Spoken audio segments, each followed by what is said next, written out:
Bienvenidos a un nuevo espacio de entrevista. Hoy estará con nosotros Luisana Ferrer. Ella es nutricionista. Vamos a abordar un tema muy interesante: conductas normalizadas, un posible trastorno alimentario. ¿Será que hay cosas que estamos haciendo aparentemente normal y no son tan normal?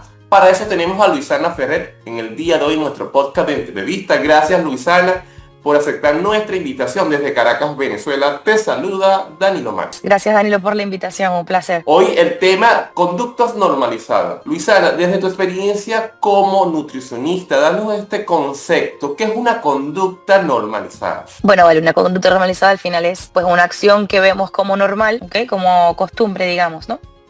Pero bueno, aquí el tema es más que todo cuáles son, digamos, esas costumbres o esas acciones que yo tengo tomadas como normal que realmente afectan mi salud, tanto física como mental. Luisana, la relación entre ahora una conducta que aparentemente es normal, o sea, normalizado, con un posible trastorno alimentario. Mira, existen muchas conductas que tenemos normalizadas porque al final todos vivimos en cultura de dieta. Y aquí digamos que lo que reina es buscar la delgadez y buscar como la belleza o tal vez encajar en ciertos estereotipos, ¿no? Entonces, hemos visto durante pues a lo largo de los años, mejor dicho, ciertas conductas que tal vez las vemos como inofensivas, pero que pueden esconder un trastorno de la conducta alimentaria realmente. Coméntanos acerca del tema de redes sociales y medios de comunicación. Hemos visto a veces con preocupación, gracias al avance de las redes sociales, que para nosotros también es maravilloso, y gracias a esta oportunidad nos da de conectar con personas a veces distantes de nosotros. Pero hay muchas personas que no tienen los suficientes conocimientos técnicos, académicos, hablando de muchos temas. ¿Considera que desde las redes sociales también se ha impulsado o normalizado algunas conductas inofensivas que no lo son tanto? Yo siempre lo he dicho, las redes sociales son una herramienta de oro, pero también son un arma de doble filo, ¿ya? Porque al final es que son un medio de, en cierta forma, libre expresión, ¿no? Y al final, pues hay muchas personas no expertas en el área, no nutricionistas, que instan a realizar acciones que son hasta autolesivas, ¿no? Como por ejemplo, aquellas personas que promueven ayunos sin ser individualizados, o que promueven, no sé, saltarse comidas, o hacer dietas restrictivas, o la utilización de inyecciones o pastillas para bajar de peso sin criterios médicos algunos. Entonces, es que sí vemos una influencia en las redes sociales. ¿Qué señales claras nos pueden causar alarma cuando una persona ya está haciendo una conducta que a lo mejor hizo un ayuno por, o sea, un día, un domingo cualquiera de ayuno, pero ese ayuno quizás se convierte en recurrente? ¿Cuáles son esas señales de alarma que hay que tomar en cuenta? Si ya hablamos de aquellas conductas normalizadas que pueden esconder un TCA, casi siempre van a estar los ayunos, ¿no? Porque vemos esa persona que se salta comidas, o me salto la cena, o me salto el almuerzo, o me salto el desayuno, pero siempre tratando de recortar comidas y comer cada vez menos, ¿no? También vemos esas personas que siempre están en una dieta. Ellas nunca están como en paz con la comida, no, siempre están en restricción. Entonces hay que ver por qué esta persona siempre está en restricción, ¿no? Aquellas personas que pasan o de unas inyecciones para bajar de peso a unas pastillas para bajar de peso, o luego una cirugía para bajar de peso. Entonces hay que ver realmente qué hay detrás, ¿no? Hay conductas que incluso no tenemos ni en cuenta, no sé, aquella persona que come y de una vez va al baño. ¿Qué va a hacer esa persona en el baño justo después de comer? ¿Okay? Y si lo hace en todas las comidas, si lo hace con frecuencia. O aquella persona que, por ejemplo, come escondida, aquella persona que más bien se da atracones de comida, de compulsión. Conversamos hoy el tema de conductas normalizadas, un posible trastorno alimentario. Comenzamos hoy con Luisana Ferrer, nutricionista. Luisana, cuando escucho el término conducta, casi siempre yo lo intento relacionar con psicología, con psicólogos. Estas conductas también tienen esta posibilidad de venir de algún ataque de ansiedad, autoestima, cómo nos vemos ante los demás o cómo nos vemos ante nosotros mismos. Desde tu experiencia, ¿cuál ha sido esas principales causas por las cuales una persona puede tener estas conductas? Hay que analizar realmente al paciente. Como tú dices, cuando uno habla de conducta, uno piensa más en psicología, ¿no? Al final la conducta viene normalmente de un pensamiento, ¿no? O sea, ¿por qué yo hago lo que hago? Si yo hago lo que hago es probablemente porque yo pienso de cierta forma. Entonces muchas veces las conductas pro TCA o las conductas que vemos en pacientes con trastornos de la conducta alimentaria vienen de un pensamiento de necesito bajar de peso, necesito estar delgada, no me gusta cómo me veo, odio cómo me veo, no encajo, no soy suficiente, tengo que bajar de peso. Porque al final los trastornos de la conducta alimentaria muchas veces, los trastornos de la conducta alimentaria son como la punta del iceberg, ¿no? Al final, atrás hay una infinidad de factores que lo han podido detonar. Pero muchas veces, o en su mayoría, está la paciente o el paciente buscando la delgadez a toda costa. Y por eso es que se llevan a cabo tales conductas. Desde tu experiencia, coméntanos acerca de la relación hombres y mujeres. ¿A quién más le va este tipo de conductas que al final van a ser lesivas en un futuro en la frecuencia y constancia? También son más las mujeres que sufren de un trastorno de la conducta alimentaria. Bueno, aunque ahí hay un sesgo, porque el hombre es más difícil de diagnosticar, ¿no? Pero sí hay ciertas diferencias, y es que las mujeres tienden más a las restricciones, a las conductas restrictivas. En cambio, los hombres tienden más a las conductas compulsivas. Por eso vemos que los trastornos de la conducta alimentaria, como la anorexia y la bulimia, son más comunes en mujeres, pero en cambio el trastorno por atracón es más común en hombres. Coméntanos acerca de estas dos palabras importantísimas, la bulimia y la anorexia, y cómo a lo mejor pareciera que no me va a pasar a mí, no le va a pasar a Danilo, pero esas señales también que pudiéramos estar presentes o que pudiéramos nosotros, y desde tu consulta y experiencia, frenar con los consejos de un nutricionista. Por eso yo siempre les recomiendo, vayan al nutricionista. El nutricionista no es solamente para ayudarme a bajar o aumentar de peso. El nutricionista, depende de su enfoque, ¿ok? Te debería ayudar a comer más balanceado y sobre todo comer sin culpas. Sobre todo quitar o desatanizar todos los alimentos que tal vez en redes sociales tienen tienen con un diálogo negativo. Que han puesto con un diálogo negativo. Entonces, ir a un nutricionista que como tal no se enfoque tanto en el peso, sino en los hábitos, siempre será una buena herramienta, ¿ok? Por eso mismo, porque nos puede ayudar a no caer en un trastorno de la conducta alimentaria. Porque es verdad que el entorno es un gran factor, ¿okay? Es un gran factor precipitante de un TCA, ¿ok? Cómo mi entorno ve la comida, cómo mi entorno ve la delgadez, cómo mi entorno se relaciona, ¿ok? Tiene mucha influencia en el desarrollo de un TCA. Entonces, si yo, por ejemplo, vengo de una familia muy enfocada en que la estética es muy importante, en que la delgadez tiene que estar, en que esto se come y esto no, en que esto es malo, en que esto no se debe comer, en que hay muchas restricciones, ya yo de por sí ahí tengo, digamos, un ambiente en pro de que se desarrolle un trastorno de la conducta alimentaria, tanto una anorexia como una bulimia. Estos mitos en cuanto a la comida, entonces a veces vemos como que las calorías es el enemigo a vencer. Cada vez que escuchamos el término calorías nos asustamos y queremos decir solo proteína y cero calorías. La palabra como grasa ya pareciera que es algo súper negativo. Alrededor de estas palabras, no todo es negativo. ¿Cuánto es necesario una cosa de otro para que sea saludable? Calorías, al final, las calorías son una unidad de energía. Todo lo que consumimos tiene calorías menos el agua, ¿ok? Entonces, las proteínas tienen calorías, tienen 4 calorías por gramo, los carbohidratos tienen 4 calorías por gramo y las grasas tienen 9 calorías por gramo, ¿ok? Ahora, las calorías en sí, como te digo, son una unidad de energía y necesitamos energía para vivir, porque el cuerpo que no tiene sustrato, que no tiene energía, no puede vivir, ¿ok? Ahora, sí es verdad que hay, que de esas calorías tiene que haber cierta cantidad que venga de las proteínas, cierta cantidad que venga de los carbohidratos y cierta cantidad que venga de las grasas. Y no es la misma cantidad para todo. Por eso es que debe haber un balance. Y eso hablamos mucho en la educación nutricional, ¿no? En consulta, que por ejemplo haya una buena cantidad de vegetales, una buena cantidad de frutas enteras, que haya suficiente proteína en todas las comidas. También tiene que haber grasas, no es que mi plato entero tiene que estar constituido por un solo macronutriente, pero tiene que estar presente. O no es que tiene, debería, ¿ok? Se aconseja, mejor dicho, ¿no?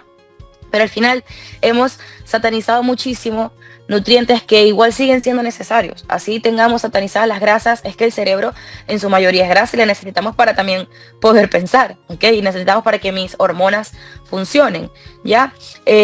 Al igual que las proteínas que necesitamos para nuestros músculos, para que nuestro metabolismo funcione, y al final los carbohidratos son la principal fuente de energía, son la principal fuente de glucosa, pero la glucosa es la principal energía del cerebro. Quisiera consultar tu opinión, Luisana, en el término de veganos, este tipo de culturas o movimientos, incluso hasta filosóficos, en donde se sataniza la carne, es algo un poco hasta espiritual, comenta de sus bondades y demás. ¿Puede vivir el cuerpo humano sin comer carne y solamente irnos hacia el tema de vegetales y demás? Sí, ¿ok?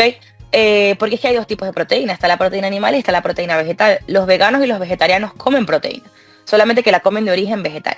Al final, las personas que se vuelven vegetarianas o veganas tienden a tener una razón. Puede ser religiosa, puede ser porque están en pro de no al maltrato animal, o puede ser que les cae mejor a nivel de metabolismo y de cómo se sienten físicamente, ¿ok? Entre otras razones, ¿ya? Al final, si vemos que hay zonas en el mundo donde se aplica o donde se practica el veganismo, ¿no? O el vegetarianismo, y son personas sanas, verdaderamente sanas, ¿ok? Porque es que no consumen proteínas y no es que comen solamente vegetales, no. Si una persona se alimenta de solamente vegetales, habrían carencias nutricionales. Pero los veganos y los vegetarianos consumen granos, consumen frutas, consumen semillas, ¿ok? Consumen cereales. Y por ahí también tenemos proteínas, solo que de origen vegetal. Sana, en el caso de las edades, quisiera que nos pudiéramos graficar de la evolución del ser humano y si en la medida que vamos creciendo, teniendo más edad, nuestra alimentación debe ir adaptándose o cambiando. Vamos a imaginar que acabamos de nacer a una persona que tenga unos 80 años. Debe ir cambiando en el tiempo la manera de comer, tanto en la cantidad, en la frecuencia. Coméntanos al respecto. La verdad es que sí. Ok, ¿por qué? Porque el niño cuando nace, pues el principal alimento va a ser la leche materna, que es el que está diseñado para darle el sustento que él necesita, ¿ok? Literalmente 100% diseñado para el bebé, ¿ya? Ahora, luego pues comenzamos una alimentación complementaria en la que al niño se le van presentando alimentos y aquí va a depender más que todo es la forma en la que se le presenten, bien sea la forma de los cortes, el tamaño de los cortes o las papillas, etcétera, ¿no? Pues luego al final, ya cuando el niño alrededor de los 2 o 3 años come todo, ya puede comer, digamos, las mismas presentaciones que un adulto, ¿ok? Las diferencias van a venir según la etapa de la vida. ¿Por qué? Porque, por ejemplo, las mujeres, y bueno, los hombres también, a partir de cierta edad, van a necesitar tal vez otros nutrientes. Por ejemplo, calcio, vitamina D, para entonces fortalecer los huesos, evitar lo que es la osteoporosis, que viene mucho con la edad, ¿ok? Por ejemplo, cuando una mujer está embarazada, tiene también otros requerimientos, ¿ok? Cuando está dando lactancia también tiene otros requerimientos. Una persona que es un atleta también tiene otros requerimientos. Entonces al final, pues que sí es muy individualizado, ¿ya? Pero no es individualizado al punto en el que nos vamos a volver locos. No, es que eso con educación nutricional en consulta se debería asesorar. Acaba de comentar algo muy importante y quisiéramos reforzar en este punto en particular, que son las mujeres embarazadas y su cambio en el comportamiento, en la frecuencia y en lo que consumen. Es bien sabido por parte médico que deben tener como un cuidado o una alimentación tanto balanceada como particular porque, bueno, te estás gestando a una nueva vida. ¿Cómo debe ser esa alimentación? Que le quede así muy sencilla a toda nuestra audiencia. Hay algo que siempre les digo a mis mujeres embarazadas, a mis gente embarazada, ¿no? Y es que ustedes están embarazadas pero no están enfermas, ¿ok? Entonces sí es verdad que hay que hacer cambios y es verdad también que, digamos, el embarazo es de las principales etapas de la mujer en la que debería tratar de estar lo más sana posible, porque al final sí va a repercutir sobre su embarazo, ¿no? Y con una alimentación balanceada vamos a evitar complicaciones del embarazo, como una diabetes gestacional, como una preeclampsia, ¿no? Pero bueno, ¿qué tenemos que tomar en cuenta en el embarazo? Que es verdad que hay nutrientes que su requerimiento está en aumento en esta etapa, ¿ok? Para eso también están el multivitamínico, el prenatal, ¿ok? Para tratar de cubrir cierta parte, pero al final, ¿qué es lo que necesitamos en el embarazo? Que hayan frutas, que hayan vegetales, que hayan proteínas, que hayan carbohidratos altos en fibra, ¿ok? Que la persona se hidrate bien porque hay cierto requerimiento extra de agua también en el embarazo, ¿ok? que evitemos todo lo que son crudos, ¿ok? Porque bueno, el embarazo no es la mejor etapa para una intoxicación alimentaria, ¿ok? Entonces, más que todo eso, no abusar del café, pero se puede consumir café, ¿ok? Y bueno, ¿qué más se puede, digamos, exhortar a que si la mujer era una persona activa, ¿ok? Lo siga haciendo, ¿ok? En el embarazo se puede hacer actividad física. No es que tengo que correr una maratón, ¿ok? Tal vez no es lo más recomendado, pero por lo menos caminatas diarias en el embarazo son más que recomendadas. Acerca de aquellas personas que hacen ejercicio, y bueno, por distintas razones, no importa en este particular, pero llega un momento en donde quiero tener más músculo, verme quizás mucho mejor, conseguir resultados mucho más rápido, y acuden a estos suplementos para alcanzar esto que a lo mejor se puede alcanzar pero en un tiempo mayor con ejercicio. Coméntanos al respecto desde tu experiencia, lo que es saludable, lo que no es recomendable. Suplementos y digamos ayudas, que yo no las veo como ayudas, hay muchísimas, ¿ok? Muchas nada saludables, ¿ok? Pero ¿cuáles sí te podría decir en qué invertir? Mejor dicho, si tú eres un deportista, ¿en qué invertir en cuanto a suplementos? En la creatina, ¿ok? Porque al final es el suplemento con mayores estudios a largo plazo y no solamente es que me aumenta la potencia en el entrenamiento, sino que incluso hasta en prevención de la depresión, ¿ok? Como que tiene cierto efecto también, ¿ok? Y en una proteína en polvo, si quisieras, ¿ok? ¿Por qué? Bueno, para aportar más proteína en el día, si en algún caso no la has cubierto. Pero al final esos son, digamos, mi top 2 de suplementos que podría recomendarles.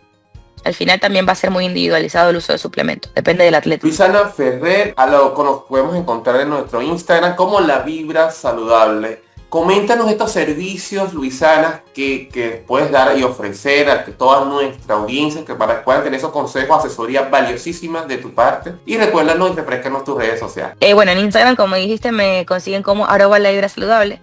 Yo soy nutricionista, magíster en trastornos de la conducta alimentaria y obesidad, ¿ok?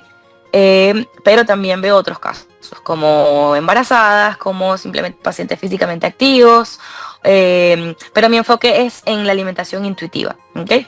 Nada de menús cerrados con cantidades, sino enseñar al paciente a reconectarse con sus señales de saciedad y tener autonomía en qué ponemos en el plato, mejorar lecciones alimentarias, pero siempre desde el balance, en el que también hay espacio para la flexibilidad, ¿no? Pero bueno, doy tanto consultas presenciales en Maracaibo como consultas online a todas partes del mundo.